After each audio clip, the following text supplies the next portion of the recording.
ននេះជាតិធ្វើការថែមអូម៉ែម៉ែអាណិតកូនផងព្រោះតែពេលនេះស្គាល់កូនរឹកមិនទាន់ទេ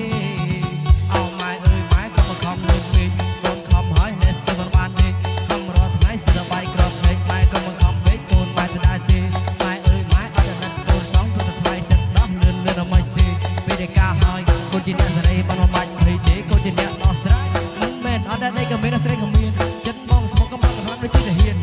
តែឥឡូវខ្ញុំក៏បើមិនមែនក៏ចង់បងកំរួតែចិត្តមិនតន់ហ៊ានតែក្មេងផ្ទះទូងព្រួងគាត់ហួចចិត្តធ្វើបាត់គាត់មិនដែលលឺប្រពជាបងមិនក៏ចង់បងកំរួតែក៏លឺព្រាមគាត់ចង់ប្រហោងគូហើយក៏ជួយខ្ញុំថាថាម៉េច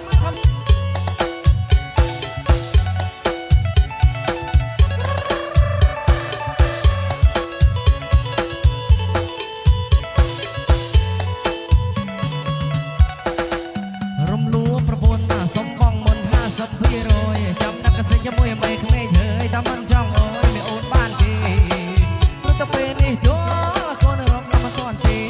សុំត្រឹមមួយរយៈពេលចាំកូនសេរីនៃបងតាមក្រោយ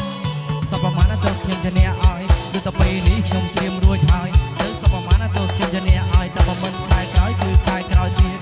តែឥឡូវកូននេះរៀងត្បៀតទៅកូននេះជាតិធ្វើការថែម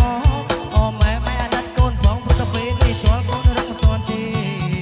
អូម៉ែអើយម៉ែកុំមកខំលើកពេកកូនខំហើយនៅស្ទើរមិនបានទេខំរាល់ថ្ងៃស្ទើរបាយក្របពេកម៉ែកុំមកខំពេកកូនម៉ែទៅដែរទេម៉ែអើយម៉ែអត់អាណិតកូនផងព្រោះតែថ្លៃទឹកដោះលឿនលឿនអ្មេចទេពេលដែលការហើយកូនជាអ្នកសេរីបានមកបាច់ព្រៃទេកូនជាអ្នកដោះស្រាយមិនមែនអត់តែក៏មានស្រីក៏